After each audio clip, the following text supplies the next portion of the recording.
What's up? What's up? What's up, y'all? Welcome back to another episode of the DraftNerds podcast. And today I am joined here by a gentleman that, if you follow the Ravens, you hear his voice all the time at the press conferences and the Ravens locker room. I'm talking about Cordell Woodland, who covers the Ravens and the O's for 105.7 The Fan. What's up, brother? How you doing? What's up, man? Appreciate you having me. Yes, sir. Yes, sir. I appreciate you taking the time out to come on here, and it's a the draft is tomorrow. It's a busy weekend. We just had some breaking news come in from the Ravens, and I know you just told me off air that you were on the radio when it came out. Rashad Bateman just re-signed with the Ravens, just did an extension. What was that like when you heard the news? When you were sitting at the radio, you're on the radio station, you're doing your thing, and the news came out. What was your first thoughts?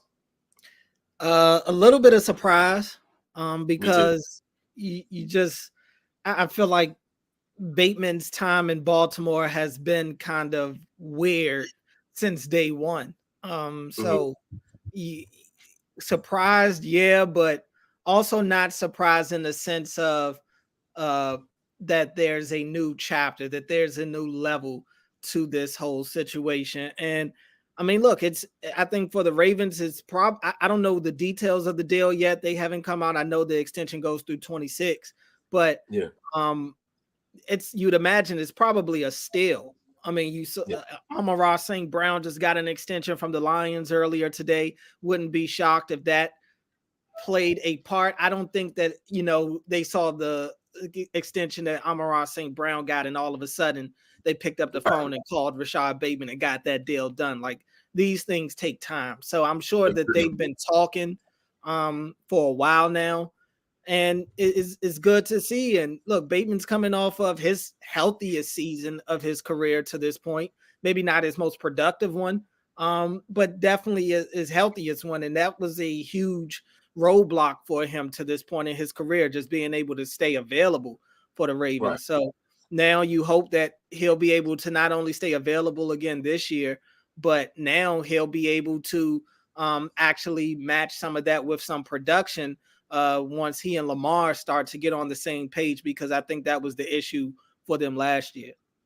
Yeah, absolutely. Absolutely. And I agree, man. I mean, I just think that to me, this was a little bit shocking, because to me, you didn't have to do it right now. Bateman had 1 year left on his contract. He hasn't quite lived up to the first round pick, stature that he was given. Right, he was drafted in the first round, and there have been the guy who got paid today, Amon-Ra St. Brown, who got drafted after him, has outperformed him, and so he deserved this contract. But to me, Bateman was kind of a guy you were still trying to figure out what's his place with this team. I know they drafted him to be the number one, but he hasn't quite stepped into that role. Health has been an issue throughout his career. And then he didn't quite perform last year to expectation, seeing as how he did play 16 games for the first time, I believe, in his career. And to me, this was interesting. It was more of a why now, right? I do know that the Ravens don't like to have holes and big question marks going into the draft. And so maybe this is one of those things where they're like, all right, we want to attack certain areas of the team, and we want to make sure we at least got this solidified. But I thought the timing of it was pretty interesting. I'm hearing they said $15 million over the next 3 years. It was basically $5 million per year is what I think I just saw. See if I can find it and put up on the screen. If that's the case, you said a steal. You believe that's a steal? If it's the 3 years, $5 million. I mean, that'd be an absolute steal. I mean, that's $5 million a year. That's why I'm kind of, and I saw those details, and not saying that they're not true. They possibly could be. Right.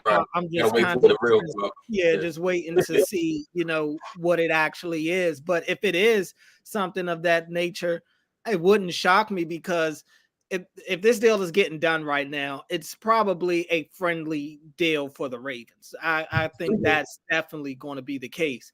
Rashad Bateman just doesn't have a lot of value right now. I think that's why he wasn't traded. I think that's why he probably was never going to be traded, because even his fifth-year option price tag is a steal when you look at the wide receiver market right now. And Bateman's not going to command what some of the other wide receivers out there are commanding. Let's be clear about that. But even still, you don't want to have to spend more money at that position than you really want to for a guy that probably may not be worth what you're paying him. So I think Bateman's still a really good player. I think his potential is there. It's just at some point the potential has to turn into production for me. And that's gonna, and it's not just him. I mean, he gets so, I know everybody always talked about those highlights of him getting open last season. Lamar's got to get him the ball. But that's on, I think, both of those guys to get on the same page so that Lamar feels comfortable throwing him the ball and Bateman, knows what to look for and what Lamar wants to see when he's on the field. But yeah, I mean, I think this extension is a good thing for the Ravens. I want to be clear. I do think it's a good thing for them because it allows them to keep their young receiver who, yeah, he may not have, he hasn't reached his potential yet, but people still believe he has a high ceiling. So assuming that he can reach that ceiling, he'll be doing it at a good price tag number right now. And for the Ravens, I don't think it necessarily will stop them from going to get a wide receiver at some point this weekend. I think that may still be the case, but maybe it's not as dire, of a need as it was before.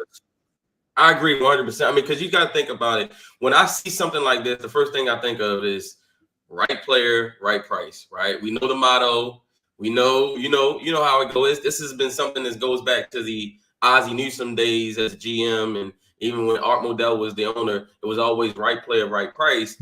And I always think about after the 2022 draft, which was the Kyle Hamilton draft, EDC came on the radio. It might have been 105.7 The Fan, and he was doing an interview, and they asked him about the wide receiver position, and he said, with the amount of money that these receivers are getting in the open market, it's best to just go into the draft and draft one every year, right? Every year, every other year.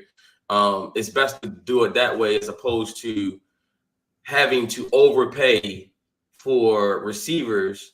That can cripple and really hamstring you when it comes to doing other things, when it comes to team building. And so I think that's part of the reason, obviously, why he looked at it and said, well, yeah, he hasn't performed yet. Yeah, he hasn't lived up to the expectation yet. But maybe I guess we can get him for cheap, and then we can just kind of see where it goes. I do know this. If he doesn't perform, I'm pretty sure they could just get rid of him if they wanted to. I don't think it would really there wouldn't be a big cap hit or anything like that. So if they wanted to probably move on after this year, I'm pretty sure they could. I always think about Brian Billick, though, when he said, your potential is going to get me fired. Yeah, I think he was talking about Kyle Bowler because he always talked about, look, you can have all the greatest potential in the world, but until that potential is realized, it doesn't do anything for you, right? It's just potential, right? It never gets to that point. Yeah, I mean, and quarterback, definitely it'll get you fired for sure. Wide receiver, maybe not so much, but I mean, the point stands. You have to turn that potential into production at some point. We have to be able to start to see more of that ceiling from Rashad Bateman, and I think it's in there. I think he is a heck of a talent. I've seen, it's been days in training camp and stuff where I leave practice saying Rashad Bateman's the best receiver on this team. And that's with Zay Flowers there. That was with Odell Beckham there and Nelson Aguilar. And Bateman's he's just so smooth out there. It feels like he's gliding at times. So I definitely believe the talent is there. I just want to see it all come together at some point. I agree. And I think that's the fans. When you see the fans who seem to be like, they don't like Bateman or whatever, I think those fans, because there is a side that loves Bateman, obviously, but I feel like the base is kind of split on Bateman, and fairly so. I mean, rightfully so. There's people who are frustrated with the lack of production. And so I think the ones who are frustrated is saying, yeah, they agree with you. He runs great routes, right? He gets separation, but yet the production is not there. And obviously the injuries is one of the things that, you just can't, it's nothing you can do about injuries. But it's one of those conundrums where it's like, man, this guy runs probably the best route runner on the team. He gets separation, but yet for some reason, after 3 years, him and Lamar still don't have chemistry. And you watch Zay Flowers come in year one and have, unbelievable chemistry with Lamar. You see OBJ get chemistry. You see, Andrews and Likely starting to build chemistry. And you're wondering what's the disconnect between him and Bateman. I would say to that, I think a part of the problem with not being able to consistently build that chemistry is just that Bateman is some of his injury history, and even this past year, even though he was healthy during training camp, he was on a schedule. He was. Yeah. It would be days where first of all, it took him a little bit to get out there, and then once he did get out there, he's on a schedule to where he may be here today and he's taking tomorrow off, or maybe he's there the next 2 days, and then the following day on the third day. He's taking that day off. It's gaps. It's still him taking those gaps, and I'm not knocking him for it. It's it's the schedule of him trying to work his way back. It is what it is. But in between time, guys like Nelson Aguilar are able to get those reps and build that chemistry with Lamar. Zay Flowers is able to get those targets and build that chemistry with Lamar. Same thing with Odell and Isaiah Likely and all these guys. It's just when Bateman's not there, everybody else seems to be creeping up on the chemistry list, and it just seems like they just when it stops, they aren't able to keep that momentum going. It's not like Bateman commits a practice and they come back out there and pick up where they left off. I remember 2 training camps ago, even when Bateman was out there consistently, it was inconsistent days. It would be a day where him and Lamar look crazy good together out there, and then the next day they can't connect to save their lives. So it's like it's at one part it's the injuries, but even in the other part where you look at it when they are out there on an everyday basis, you just weren't getting what you wanted to out of that 1-2 punch a lot of times. So I mean, like I said, I'm hoping that it's there, because I think the talent is obviously there with both of those guys. It's just about them getting on the same page. I agree. And if you're a Ravens fan, I think I speak for everyone by saying that we all hope Bateman performs, because it helps the Ravens, obviously, right? Regardless of how you feel about him so far in his career as production-wise, because it's all about football. I don't think anyone dislikes him personally. I think it's all about performance. And I think that if he performs well, it helps the team, right? So then no one would be upset with that. But it's just, now he's going into year 4, and to me, it's now. To me, like, they gave him an extension, but to me, this year is a very, very big year for Rashard Bateman. You were at to pivot to the draft, you were at the Lions luncheon, I believe, correct? Mm-hmm. So what was your biggest takeaway from being at that luncheon, asking those questions? Like, what did you take away from that? Like, after it was over, you was like, Did you have any like thoughts, or did you feel like it was just a bunch of fluff? I mean, most of it's going to be fluff. It's the Lions luncheon for a reason. You know what I'm saying? This is Lion season. I always say that. Like, after the Super Bowl, from the Super Bowl to the draft, you really can't believe anything you're hearing. You got to take everything with a grain of salt.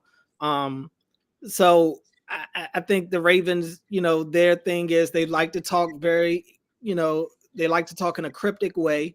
You got to read in between the lines with them, which really isn't that different from many other teams. But I didn't think it was anything groundbreaking said at the Lions luncheon, to be honest with you. I thought there were some, a couple of tidbits. Eric DeCosta talking about, he didn't feel like that there were as many draftable players in this class compared to years past. And then he kind of also went on to talk about scenarios where they could trade some of their late picks, some of their day 3 picks, maybe for picks next season. Considering they don't feel like it may be as many draftable guys on the back end of the draft. Maybe they feel like next year's class is better, so they want to swap those types of picks out. That was an interesting tidbit, a little bit into maybe their strategy. We'll see how much of that is actually applied this weekend. Mhm. I thought DaCosta spoke differently about the running back position at the Liars luncheon than he did at the combine. At the Agreed. combine, he said he didn't think it was a deep running back class. Mhm. But then at the Liars luncheon, he said that he felt like that the run on running backs could start as early as the third round.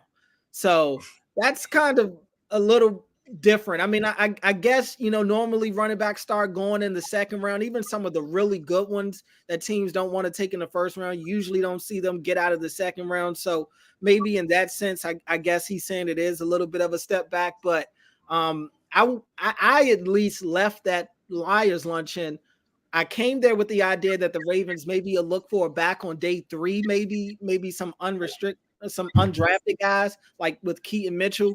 But Mhm. after the Liars luncheon, I kind of felt like I wouldn't be shocked to see them take a back on day 2, maybe a Blake Corum or somebody like that if they have Mhm. a high grade on him. So that was a little interesting.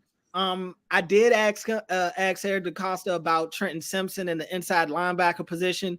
We know Yeah. Patrick Queen's in Pittsburgh now, and the thought is that Trenton Simpson will take over Queen's spot. And Eric DaCosta did mention how, that's a spot that they're looking at in the draft. He did acknowledge that Trenton Simpson is their guy, and he thinks that Trenton Simpson is at least just as good as every linebacker in this class. Yeah. But he did acknowledge that that's a position that we could see them possibly take somebody at, which isn't a shock to me because I'd be more surprised if we got into training camp and Trenton Simpson was given the job without any type of competition.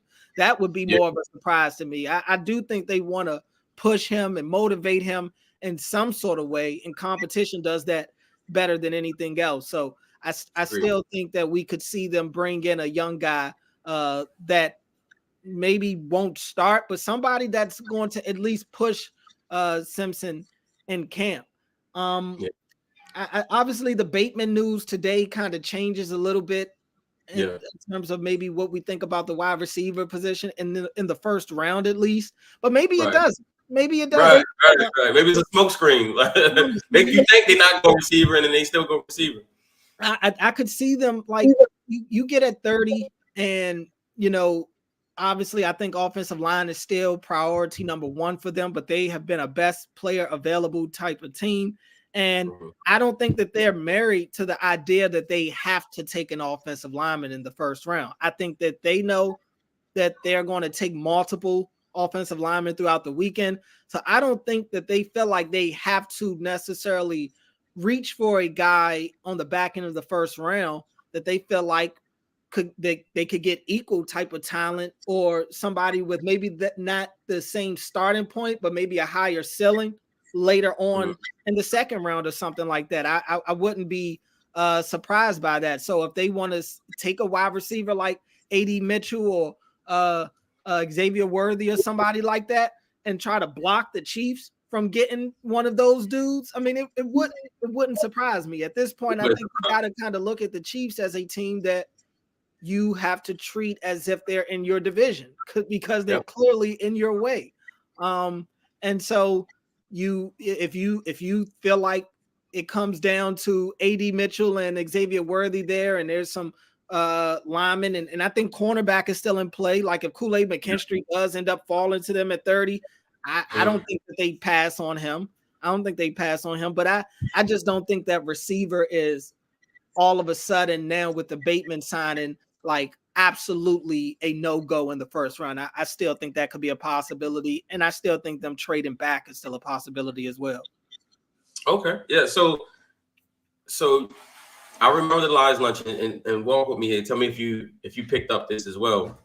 I remember the Lions luncheon, and they said DC said he wanted to have a certain amount of picks within a certain range, Mm-hmm. right? And I took that clip, and then I also took the other clip of him saying, "Well, we could trade some of these later round picks, right?" That tells me they might not like day 3 of this draft, but they might love day 1, day 2, and may want to give more picks in that top 100. What do you think? And I know it's is unraven-like. They don't do it a lot. But EDC has said that he's an aggressive GM. He will do certain things. What do you think about the potential of them trading up to get one of the premier tackles in this draft? You know, if you stick and pick at 30, especially with the O-line in this draft, I think they're going to go pretty quickly in the first round. You might not get a guy you like. What's the prospects now with Bateman already? You got Bateman now settled in. And so now you don't feel like you have to take a receiver. What do you think of the prospects of potentially maybe trading up to, say, 16, right, with Seattle? Because that, to me, that's the halfway point. You wouldn't have to give up as much as you would have to give up to get up into like top 10 or something like that. But you can get up to maybe 16, like Seattle. Seattle doesn't even have after their 16th pick, they don't have another pick until pick 81. So that's a team that might be looking to move back. Meanwhile, the Ravens may say, we were one game away from the Super Bowl. We need to go and solidify this O-line. Let's go up and do something like that. What do you think about that?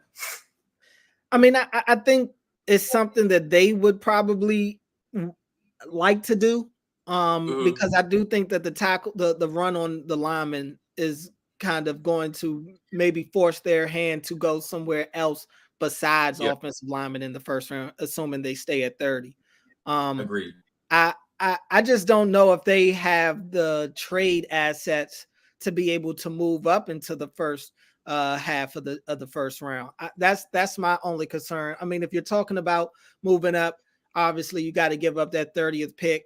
I mean, you've only got the 1/3. Do you want to part with that third? Preferably, I'm sure for them, they prefer to give up one of those 4th round picks. Maybe the one from the Jets that they got in the Morgan Moses trade.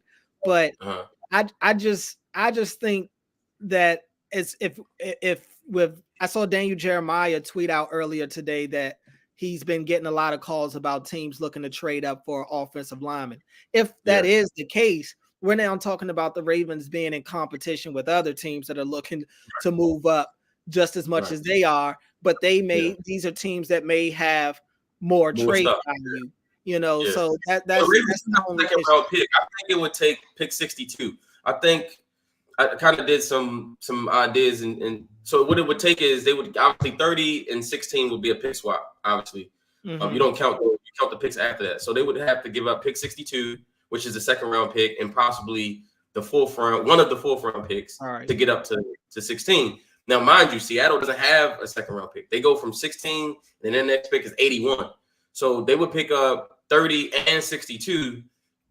You know, while the Ravens would go up to 16, but the Ravens would still have, Ravens would still have a 3rd and a 4th, a 5th, a 6th, and 2 7s.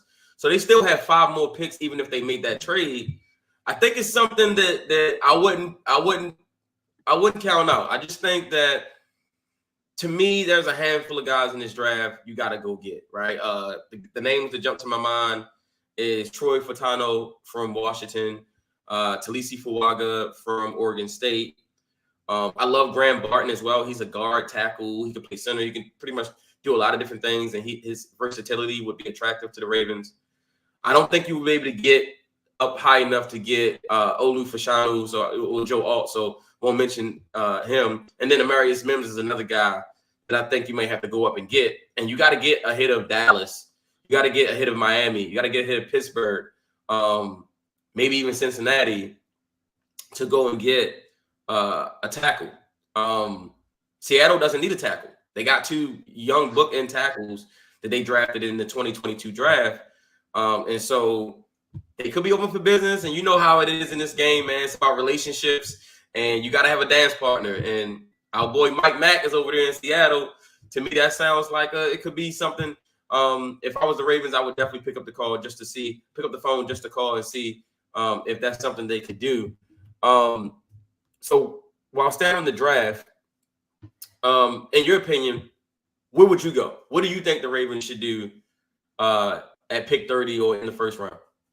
Yeah, I mean, it's tough because they pick so late, and you kind of got to let the board dictate what you do. But let's assume Amarius Mims is there. Like I would take Amarius Mims at 30 if he's there at 30. I mean, because he's a guy that probably shouldn't be there. And at the Liars Luncheon, I asked Eric DaCosta about some of the challenges that come with picking this late in the draft. And, you know, he pretty much said as much. You have to wait and let the board dictate what you do. But the hope is that one of these maybe top 20 players ends up falling down to you at 30. And that's kind of what they're hoping to have happen in that case. Now, a run on linemen will push down wide receivers, will push down corners. So, you know, it's going to be. I do think there'll be, if they do decide to stay at 30, I do think there'll be a top 20 player there for them, just because of the needs for some of the other teams and the desperation that comes when there's a run on a position that teams feel like they need. So I do think they'll be able to get something good at 30.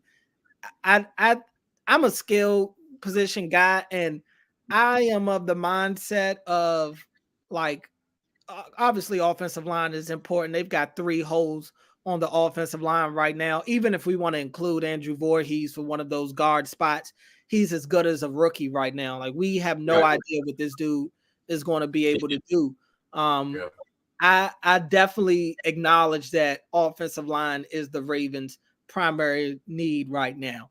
But if we're sticking to their best, their philosophy of best player available, I just don't think at pick 30, offensive line will be the best player available at that spot. And I think they'll be in a situation where corner or wide receiver is going to be the best player available. I wouldn't take Chop Robinson if I'm the Ravens, just because I feel like you're still waiting on Odafe Oweh to come through. Like, you haven't shown, even with Chuck Smith, and I love Chuck Smith, and he has definitely done wonders with some of these guys on this team. They're still trying to develop their last first round developmental pass rusher. Like, I need to see that one work out before. And he's still going on Ajabo too. Yeah, and Ajabo, exactly. Ajabo is another one. So while pass rusher is a huge need for them still, even with the Van Noy signing, I wouldn't go Chop Robinson at 30. I would go either wide receiver or corner. If a guy like Kool-Aid McKinstry is there, perfect. I mean, I'd be kind of surprised if he's sitting there for them at 30 at that point, but who knows? Some of these mock drafts have him available to them. I mentioned Xavier Worthy and those guys already, and AD Mitchell. Like, even a guy like Xavier Legette, I mean, I don't know. I think there'll be better players available than offensive linemen for them at 30. And again, I think they have the idea that they're going to draft offensive linemen multiple times throughout the weekend. I just don't think they're married to having to go get a lineman in the first round. I agree. Also, you named the positions, but I want to get your take on 2 players. I don't know if you've done homework on these guys, but cornerback Nate Wiggins, one of my favorite prospects out of Clemson, 6'1", ran a 4.28. He is a smooth athlete. He's a little on the small side when you talk about weight. I think he's about 175 pounds. But I think with a 6'1" frame, you can bulk him up a little bit. You know, he can still add on weight and add muscle. What do you think about him? And then also another guy, receiver, Keon Coleman. I love Keon Coleman. I think he's going to be a better pro than he was a college player. I think if you look at his quarterback play at Michigan State and then at Florida State, it wasn't the best. And he's that big body X receiver that I think can coexist with Zay and with Bateman. What do you think about those 2 guys? Yeah, Nate Wiggins, I'm a big fan of. I've watched a lot of him at Clemson. Ran a 4.2 in the 40, so you love that. I just don't know if he's going to be available for them. If he's there at 30, then you definitely got to take a real think. You really going to have to think about picking him for sure. I mean, he's got the speed to be able to run, and he's got the ball skills as well. So I've always been a big fan of his game. Keon Coleman, I'm up and down on Coleman. I mean, I don't have anything against big wide receivers. It's just, I don't know. I would, like, if they have Bateman, then Coleman doesn't necessarily move the needle for me. Like I Okay. would if the Ravens say it again. You think they need a vertical deep threat? Yeah, I mean, I think, well, not even necessarily that. I do think they need somebody that can help on the deep ball. Yeah. Hopefully Bateman and Lamar are able to connect on the deep balls more this year, because that's one thing that they at least tried to do this past year. And Zay showed what he can do in the deep ball, but I'd like to see him be able to do that more on schedule in the deep ball. A lot of his big plays down the field were made off schedule. I'd like to see it made on schedule more. But I think the Ravens could use kind of like a slot corner, to be honest with you. I mean, not a slot corner, a slot receiver. Like I think a bona fide slot receiver would do wonders for them. Like Malachi Corley? Like Malachi wouldn't be bad. Obviously, I mean, Brian Thomas will be gone way before them, but he's kind of like a bona fide slot receiver. You gotta run the card up if Brian Thomas is there. Yeah. That would have to be fast. I mean, and Zay has shown the ability to play inside and out. So it's not like you have to go get a guy to where Zay has to stay exclusively outside. Like even a Lad McConkey, who can clearly play inside or out. Like I think that dude wouldn't be a bad move for them either if he's there, which I think he will be there at 30. But I just think that there'll be better receivers available there. I agree. I think obviously I love Keon Coleman. I like Xavier Legette, a Ricky Pearsall. Probably not a first round, but in the second round, a guy like Ricky Pearsall will be perfect because he has that inside-outside versatility. Xavier Worthy, to me, this was my take on Xavier Worthy, and you could, give me your opinion on it. I feel like Xavier Worthy gives you more bang for your buck with the signing of Derrick Henry. And the reason why I'm saying this is because when you put Derrick Henry in the backfield with Lamar Jackson, that's going to bring 8-9 guys in the box to stop those guys. Unless you want to give up 8-9 yards of carry, you better bring that safety down to defend Henry and Lamar. Well, guess what? If you do that, and you got a guy out here that can run 4-2-1, what are you going to do? Are you going to leave those corners out on the island and just pray, right? And then I always think about Lamar has been off on the deep shots since they traded Hollywood. To me, the receiver he had the best chemistry with on deep shots was Hollywood, because Hollywood was a true vertical deep threat receiver. They haven't had that. Bateman's not really a vertical deep threat. Zay Flowers is not really a vertical deep threat. They can do it, but that's not their game. If Worthy would be a guy that takes the top off the defense, and then when he does that, that opens up everything underneath for Zay Flowers, Isaiah Likely, Mark Andrews, Rashard Bateman, like all of those route runners who can create separation in space. All of that opens up for those guys. Then now, if you're a defensive coordinator, your conundrum is, okay, do I commit to stop Derrick Henry and Lamar Jackson from mauling my defense? Or do I put the safety back to keep from giving up big plays to Xavier Worthy every other series, right? So that makes them even more dangerous on offense to me. I think Worthy would be a bigger payoff. What do you think about that? I mean, I completely agree. And you get like I mentioned earlier, you got to start kind of looking at what the Chiefs are doing. And they picked 2 picks behind you. And I would not want Xavier Worthy to fall to them personally. I would not want him to fall to them.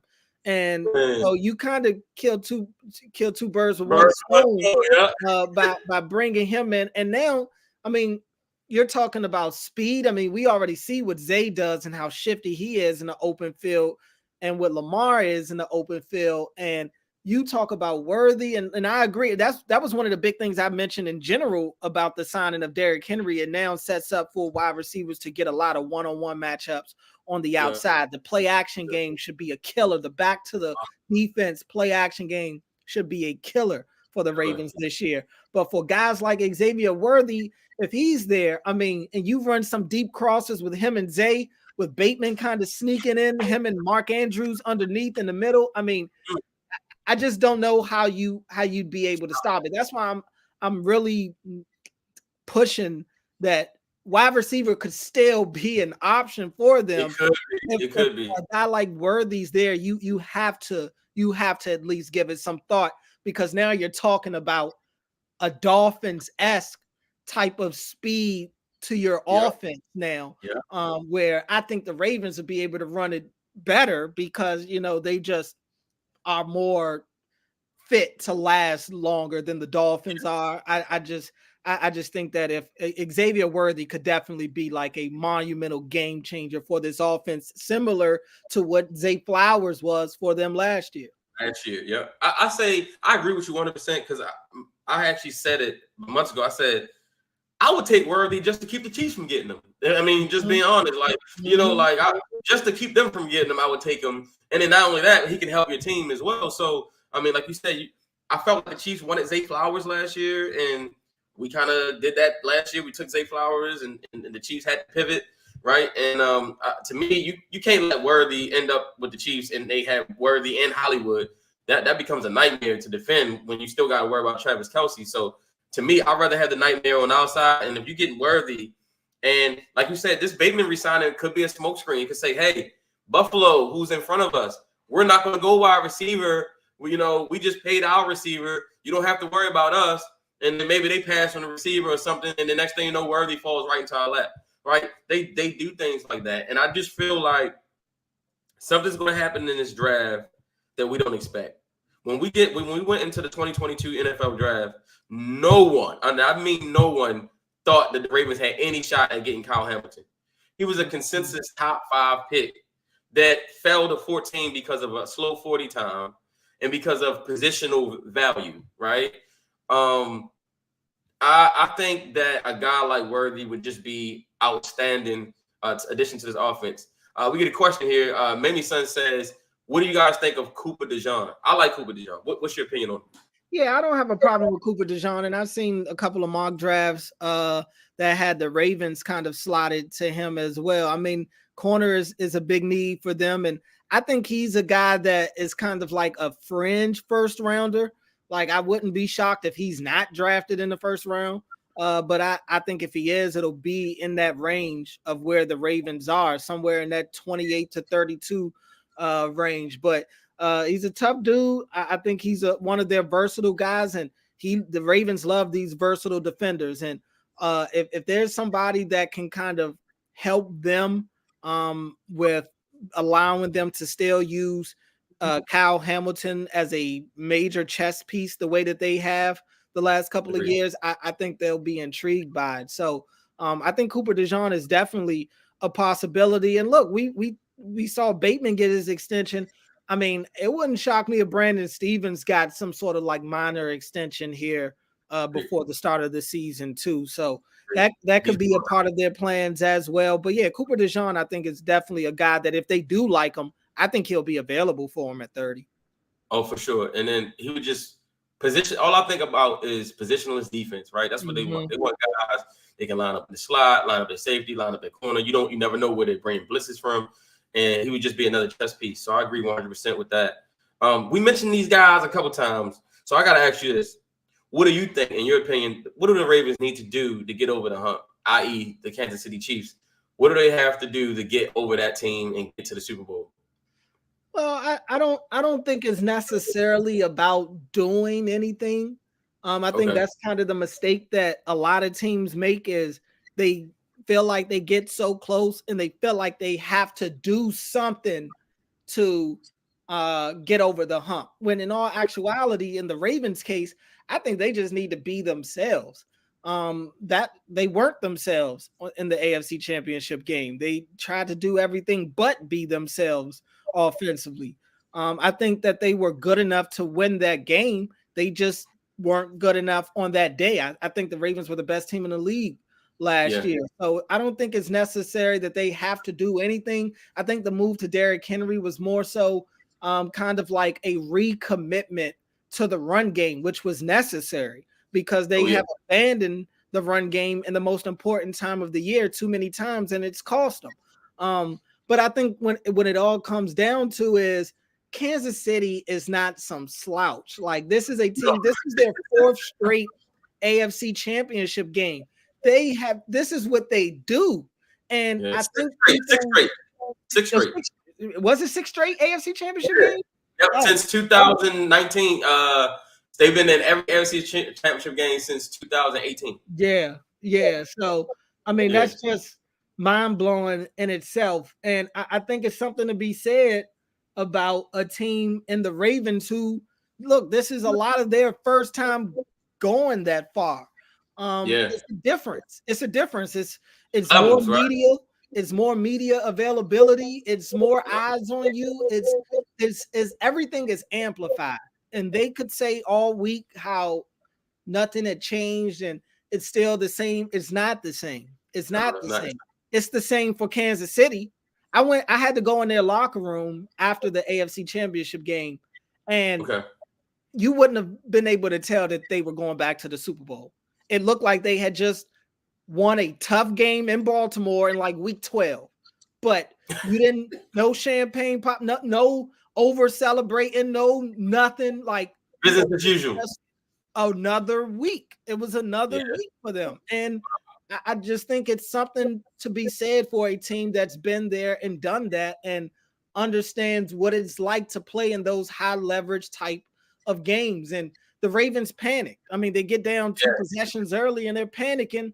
Whereas the Chiefs, they're fine with taking a sack. They're fine with punting the ball. They just weren't going to beat themselves. They weren't going to make life easy on the Ravens. And I just think the Ravens felt like the walls were caving in on them and they felt like they had to do something earlier than they actually had to. So I just think experience is the biggest thing. If the Chiefs have the experience, you hope that the next time the Ravens get back to that game, it won't look like that. That's kind of the hope.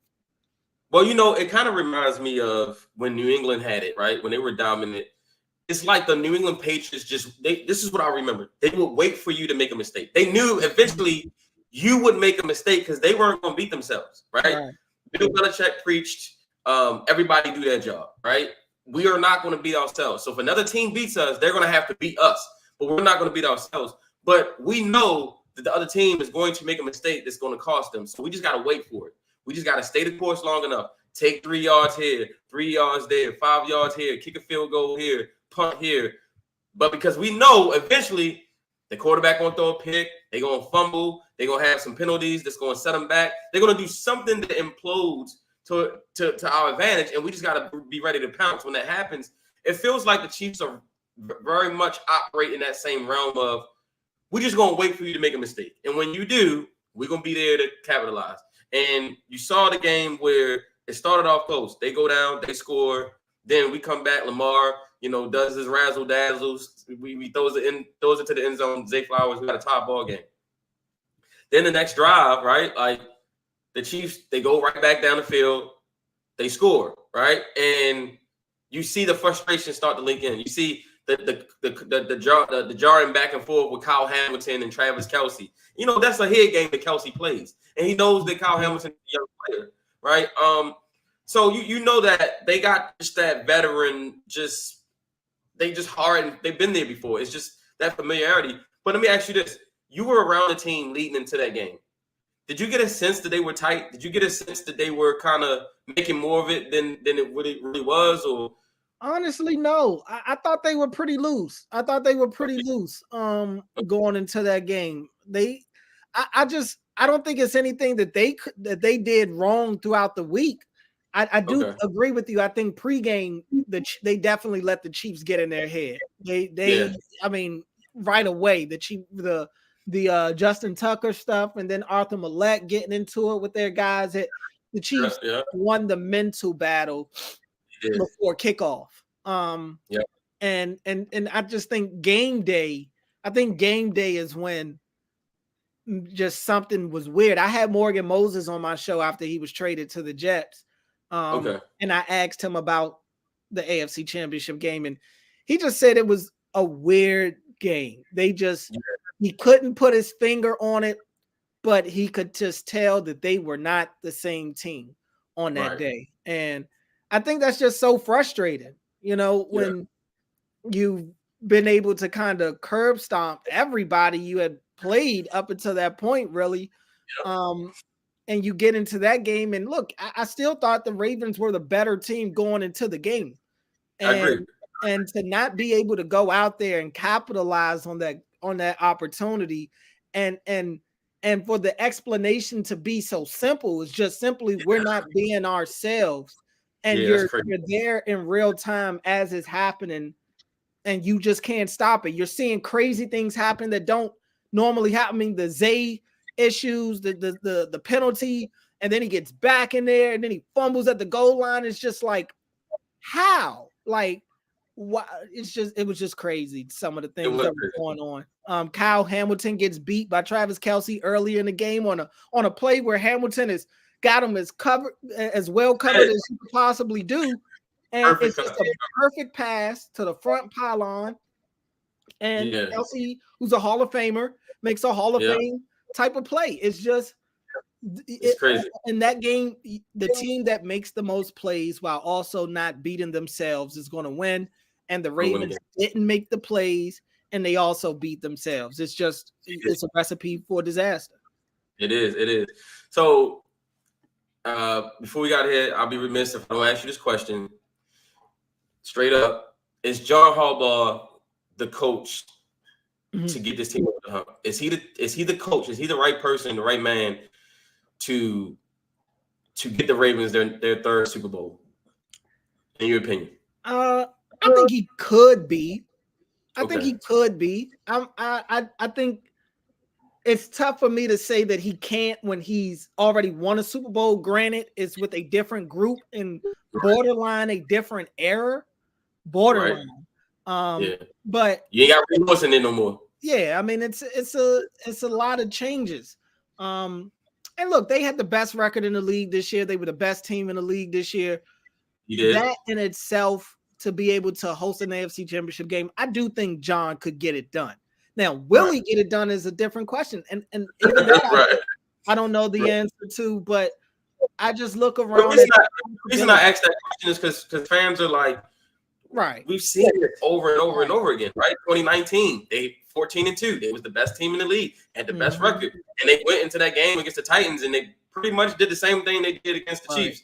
Right? They didn't stick to their identity. They didn't run the ball like they should. They kind of looked like they fell apart, and a lot of that is coaching, right? Because like the coaches, when you got a young team, it's up to the coaches to keep the team focused, keep them, dialed in. Hey, look, let's just one play at a time. Let's just stay focused.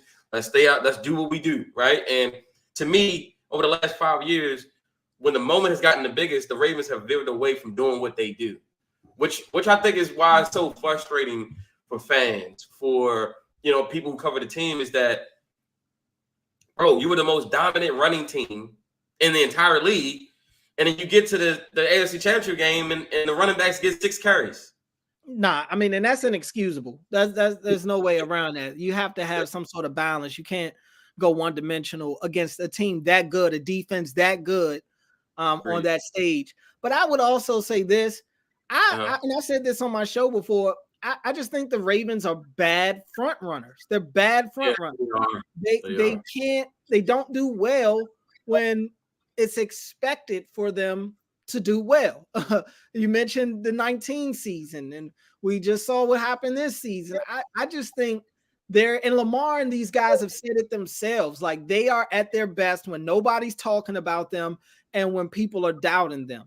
So they just are the type of team that I don't think it's a coincidence that when last time they had to kind of work their way out of, not the last time, but the last time they won the Super Bowl, they had to work their way through and go through the wild card and go on to New England and take the toughest road. Everybody has made it seem like the fact that the Ravens didn't win the Super Bowl this year, they're not going to be able to win it at all because this year's path was easier, quote unquote easy.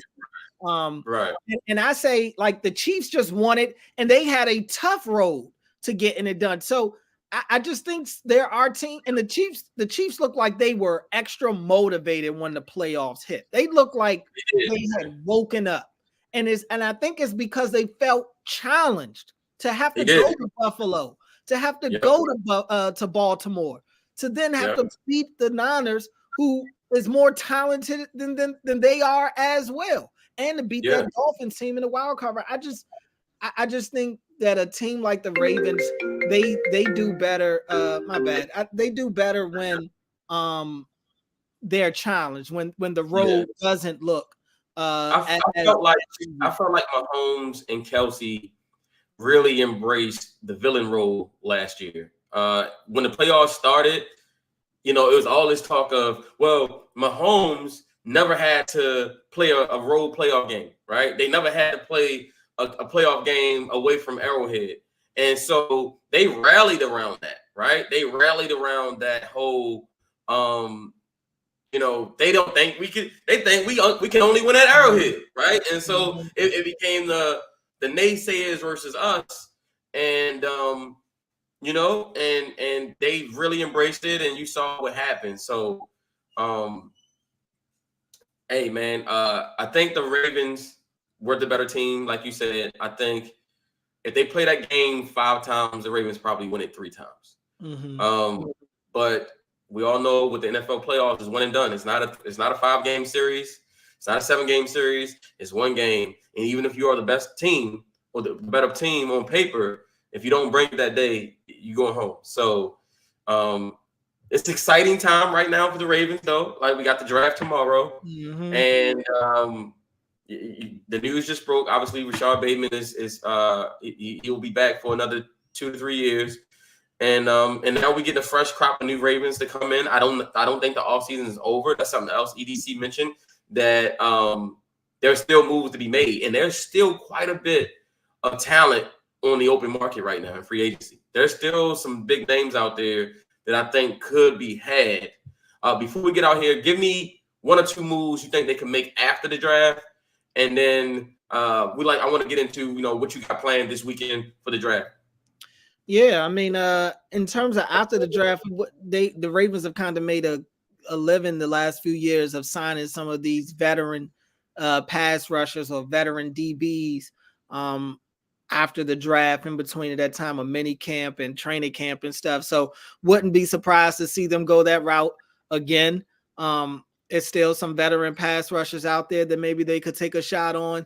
I think Yannick Ngakoue is a name to probably continue to look out for.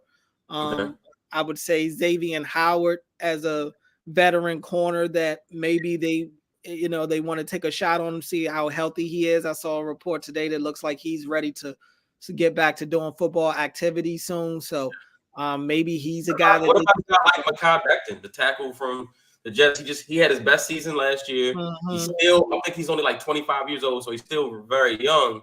And if there's any position I trust the Ravens to develop, is offensive line. Like they just got John Simpson paid. Right. And John Simpson he was okay for them last year. He was okay. Yeah, I mean, I think once the draft happens, we'll get some clarity on a lot of the holes that they have right now.